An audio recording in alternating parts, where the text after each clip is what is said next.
For the kind introduction. So my name is Carsten Hansen. I'm the Chief of the Global Procurement Services at UNDP. And I'm here to do a show and tell, I guess, on an ESG-weighted procurement portfolio model approach that we have applied within our organization. So I was going to say that I was going to share our SPP journey, but I think we all need to be a bit more humble. So I call it our SPP starting point, because a journey implies that we know where we're going to end or that we've even concluded it. And that's definitely not the case for most of us. In fact, as head of the procurement services at UNDP, I was tasked to implement sustainability in our portfolio. And one would think that, okay, as head of a procurement function at the United Nations, we have all the executive support, all the commitment from our practitioners that we should expect. And yet it was difficult. It's hard. Where do you start? So our starting point, in fact, was to do an analysis and look at what are the barriers and enablers for implementing sustainable public procurement. Why is it so hard? Even if you're working for, let's say, a UN organization or a government which has a declared objective around SPP, why is it still so difficult? Then I'd like to talk a little bit about what we think is a good starting point, what we call the ESG-weighted procurement portfolio model, which both will reflect a bit on category-specific sustainability risk profiles, as Joanne was talking against, and develop market and supplier engagement strategies. What is the next step? How do you engage with the market once you've identified where your ESG risks are? What is your leverage? How can you put that out in the market and be part of this economic transformation? And then I'll also speak a little bit about walking the talk. For us as the UN, of course, it's important that we walk the talk. We have programs working closely, partnerships with governments on helping them doing SPP. So the same in our operations, we need to align our procurement operations with the development objective of the organization itself. Finally, I'll speak against the SPP Accelerator Initiative. It's basically the model that I'll be presenting is one of many initiatives that we are trying to put out there to accelerate SPP and enhance access to tools, templates, support procurement practitioners anywhere in the world on pursuing the SDG target 12.7. So a little bit about ourselves. We are procuring for a global agenda. And I'm chief of 14 teams in 7 time zones, managing a procurement support architecture, which is global, supporting 170 plus what we call country offices or business units around the world who are working directly with governments, working with UN agency partners that we have in delivering basically our procurement for our programming efforts around the world. So we have a volume about more than 2 billion. It may not seem a lot, but it's distributed across 1,000 spend categories in 130 geolocations. And we represent, sorry, actually it's meant to be 11.37%, I'll fix that, of the total UN. So we are one of the biggest UN procurement entities in the world, and therefore have a substantial impact on how we apply SPP. This is a bit of digital art, you would say. I wanted to give you a snapshot of our supplier base because this has implications for how you design your SPP strategies. This is actually our supplier base, if you wish. You can see here that we actually have a remarkably small amount, less than 200 suppliers from whom we buy more than 1 million a year. These are, of course, very strategic, usually within the health and construction sector. And then we have 29,253 vendors from whom we buy less than 50,000 across these 130 geolocations around the world. So this really has an impact on how you want to strategize about accessing markets, how do you want to have transformation in those markets, and how you want to work with your suppliers. So as I said, the starting point really was to try to understand why is it so difficult and where do you start? So we ran an analysis of all the basically literature review of all the research that had been done around barriers and enablers for SPP application in the public sector, and was able to define that there's really 4 different levels that you need to access. There's the policy level, so you need to have your policy framework in place. So we're starting working on that, making sure that we have clear, concise policy frameworks and executive support. We have an organizational level, which actually was a little bit surprising, a little bit less tangible, if you wish, but there needs to be a behavioral change in the organization. There needs to be a new way of thinking, and there needs to be financial resources allocated to these new initiatives, so that doesn't become just an add-on to your already overburdened and overworked procurement teams. Then there's a very clear practitioner level capacity issue. Doing a sustainable procurement is different and really requires, and this is what we'll talk about during this session here, really requires a lot of category management expertise. And as I mentioned, we have more than 1,000 categories coming across our desk. So our procurement practitioners will be challenged to actually apply that expertise across all those categories. And then, of course, there's the supply market readiness. If you're doing SPP in the context of the European Union, you might have a very mature market in certain categories that you can work with. But if you're working in some locations, let's say in the Regional Bureau of Africa, where we are working on the Asia Pacific, or in Latin America, that market might not be in place. Therefore, you need to have a strategy on how you want to engage that market moving forward. And then finally, there is this sort of cross-cutting, overarching issue around cost factor, the cost implications of sustainability. How can we really make the business case pushing forward that when we apply sustainable procurement, it doesn't become necessarily more expensive. It's just that the cost is reweighted. It's more the break-even point, if you wish, is further out in the horizon. But actually, there's even a cost benefit to doing sustainable procurement. And that messaging, that narrative, need to be clear as and when we engage with the market, with our partners and our donors in our case, and with our government counterparts. So taking that logic forward, then where do you start? Assuming that we have the policy framework in place, we're instigating behavioral change in the organization. Where do we start at the practitioner level? What kind of capacities do we need to present and apply? So what we really wanted to do was to identify and visualize what were the organization-specific ESG procurement portfolio exposures and liabilities that we were facing in our specific portfolio, so that we were able to prioritize. And we wanted to make sure that we were prioritizing also against what we call the United Nations Global Marketplace Sustainability Indicators, which for us is a UN-wide benchmarking and reporting framework that we want to work against. So we want to make sure that we had that prioritization in place. So the ESG weighted procurement model basically is a two-step approach.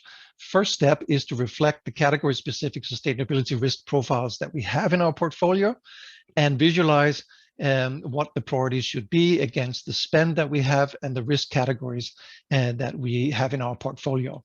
Second, how would that risk identification and segmentation inform our supplier engagement strategies? And I can mention I'm putting these little notes here on the side on the right, so you can pull out the full working paper if you're interested in looking in more detail. I also think that the presentation will be shared on a common space afterwards if you wish to review. But going back to step one, basically, it's a procurement portfolio management model. You may be familiar with the theory or the modality already. It's been applied in traditional procurement risk practices previously. Basically, what we've done is we've changed the procurement risk identification towards ESG risks. So on the y-axis here, we have the category sustainability risks. What are the specific sustainability risks associated with each category? And then we have the organizational spend per category on the x-axis. That allows the segmentation of all our categories around a low risk, low impact, low risk, high impact, or a high risk, low impact, and a high risk, high impact segments of our portfolio. And this really allows us to strategize around how we want to approach ESG implementation or SPP in our portfolio. I can just mention that we use, for the point of clarification here, we use the UN SPSC coding system to define our categories. And those of you familiar with that, the ratings here are based against the H2 categories. So there's H0 to H5. And I can mention there's 6,000 categories in the UN SPSC coding framework. And we've identified sort of initially the top 1 or 200 that we work with at the H2 level, just for clarification. The next step, or step two, is really to say, okay, well, what can we then do when we've identified these risk categories and our liabilities within them in the portfolio? How can we now then take that forward into the market space? So again, going back to the same logic of having the category sustainability risk on the y-axis and the spend on the x-axis, you can see that your category is falling into what we defined as non-critical, really is a space where we don't have a lot of leverage. It really is about leverage and engagement and strategic orientation towards the market. In this space, we have 75% of all our procurement categories in terms of actual category numbers, but we buy very little in this space and have very little strategic engagement with our suppliers in this space as well. So we really recommend following sort of market standards in that space, whether it's photocopying paper, stationery, etc., just following the standards that are already there. Moving up the x-axis, though, we are developing leverage. Here we are buying substantially more, so we will have categories like ICT or vehicles, which are really rather maybe low risk from a sustainability perspective, but you have more leverage. So that you have more of an engagement on the market. You can help standard setting, for instance. Going up the y-axis, we have high risk, low impact. These are areas where we don't have a lot of strategic interest, but we have a potential reputational risks as well. So here we're really looking at following the leader approach. And then finally, at the strategic level, where high risk, high impact coincide, we're really looking for having innovation and transformation, engaging with the suppliers, because we have a high level of investment in that area. And suppliers would likely be interested in working with us because of the volume that we take to the market. So that's really the logic of the model itself, taking sort of a step one, step two visualization of your portfolio. What are your liabilities and what are your options in terms of taking it forward on the market? So just wanted to clarify, when we talk about ESG risks, what are the sustainability indicators we're looking at? So on the environmental side, we're looking at pollution, both from a hazardous product perspective, but also climate change, so including emissions, of course, which is high on the agenda. We're also looking at resource use, waste, water, and land usage, biodiversity, impact on biodiversity, impact on forests, and general impact on natural habitats. So that's on the environmental side. On the social responsibility side, we're looking, of course, on the human rights. There's a Security Council resolution of 2017 that directly challenges the UN operations to implement due diligence for human trafficking and human rights violations. So we are working hard on that, developing a UN-wide policy and integrating that into how we want to take SPP forward. Then we have human rights, such as forced labor. We have gender issues. We have product service implications for health and well-being. And we put in here what would normally come under economic side, SME participation and support. And then, of course, we have governance risk indicators around corruption risk, fraud risk. Some categories are more prone to that than others, and we need to make sure our due diligence is in place in that regard. So basically, our category-specific risk ratings are rated according to the ranking low risk, medium, low risk, medium, high risk, and high risk. And that's sort of a classic 1 to 4 measure. We all want to avoid the 5 or have the middle one where everything gets centered. So we have rated it across these ratings from 1 to 4. And you can see here it comes from consequences and significant to critical, and likelihood rare to almost certain. And what we're looking at is really the entire cycle of that particular category, from raw materials to material production, manufacturing, transportation, retail usage, and disposal at the end. And we capture this in a database that we've developed. And each of these indicators and each of these segments will have a certain weighting. So it's quite time consuming and requires a lot of engagement and conversations with expert groups, etc. But once we have that in place, we're actually able to provide what we call a dynamic ESG weighted procurement portfolio model framework, where we can go in and we can slice and dice depending on what we want to look at. So here you can see we have an aggregated score.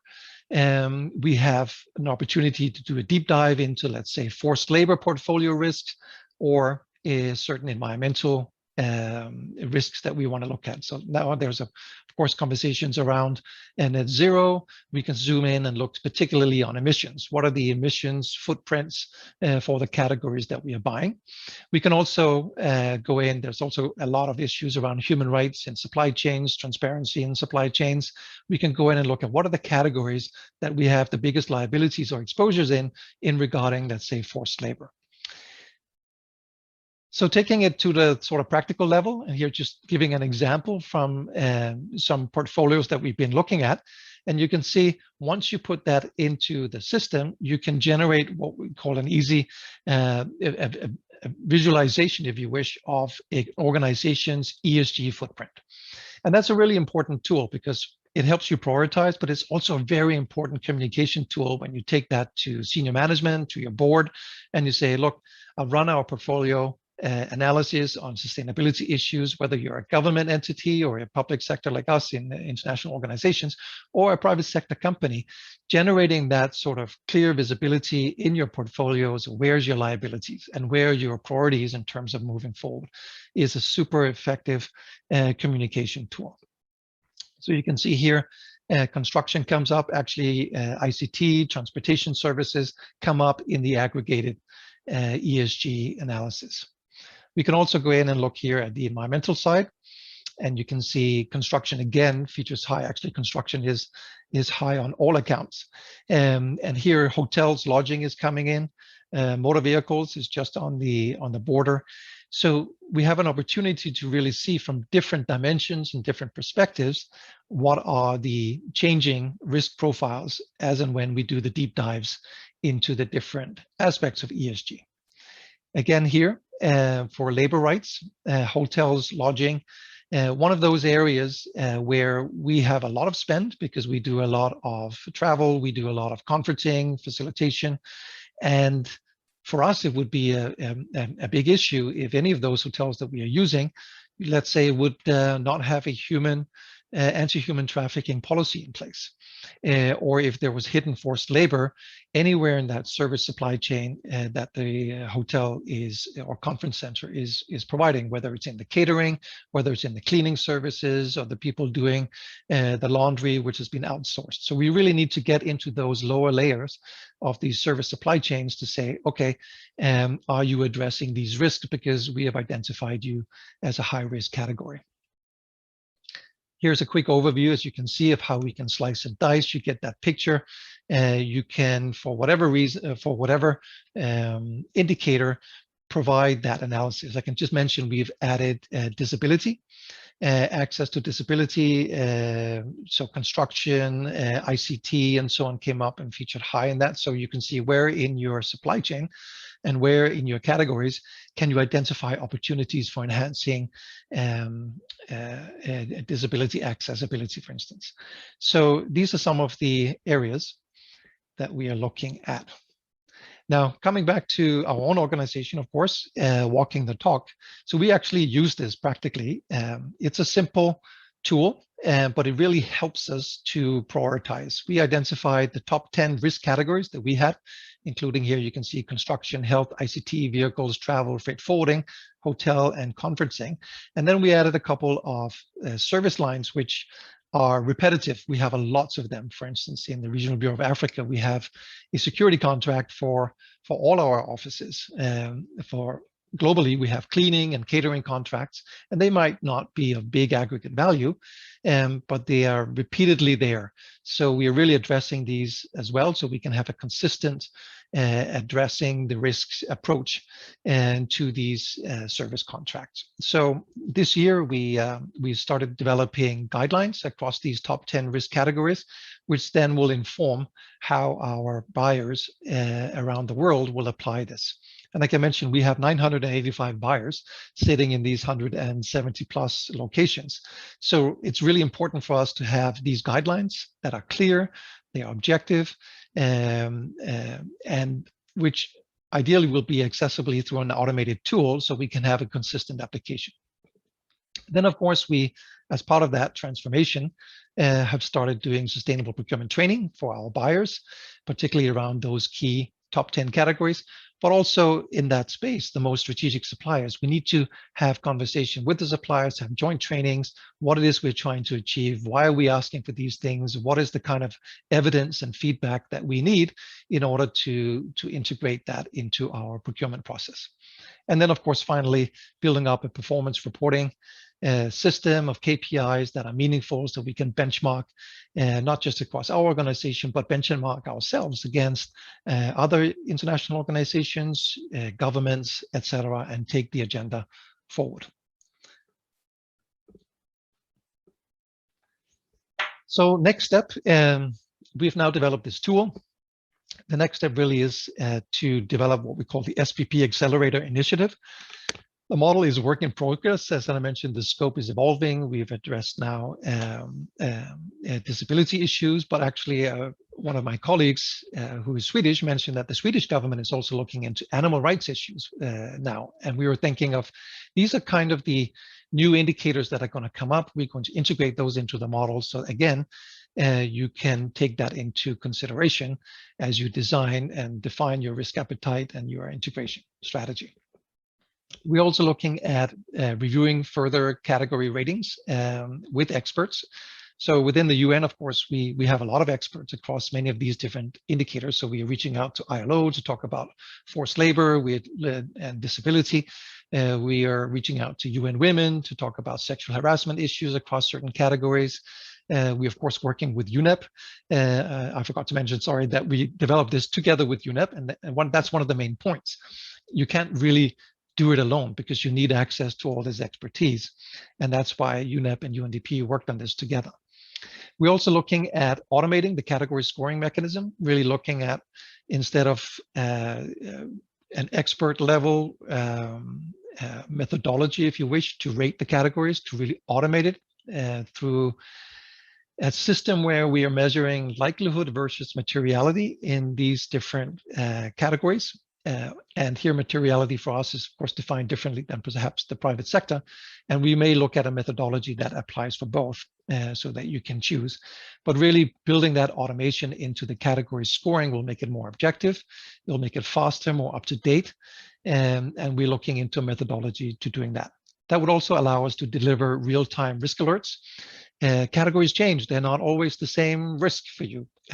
For those of you who are involved in the COVID response, you will know that we usually didn't consider, of course, the standard PPE mask as being a real ESG or sustainability risk.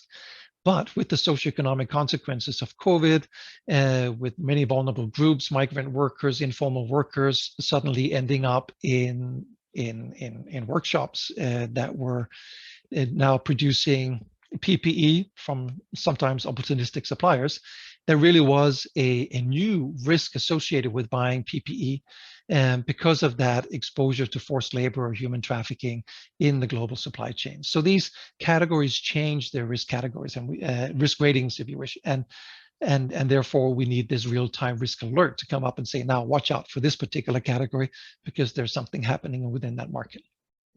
We also need to do further research on our market engagement strategies. What are the best practices in engaging with suppliers? We want to automate accessibility for more consistent application and user confidence. As you know, public procurement practitioners generally are the most risk-averse people in the world, and for good reason. They're usually stuck between a rock and a hard place. The auditors are coming, the requisitions are demanding, and they need to deliver within that confined space. So it's really important that we have a tool that is clear, that is non-ambiguous, it's objective, and that it's mandated for them to use. So the idea here of making this accessible on a global platform where they can simply go in and type in, I need to buy laptops. Okay, these are sort of the areas in the design phase, pre-procurement, which you need to ask, and here particularly around circularity. What are the right questions you want to ask at this level?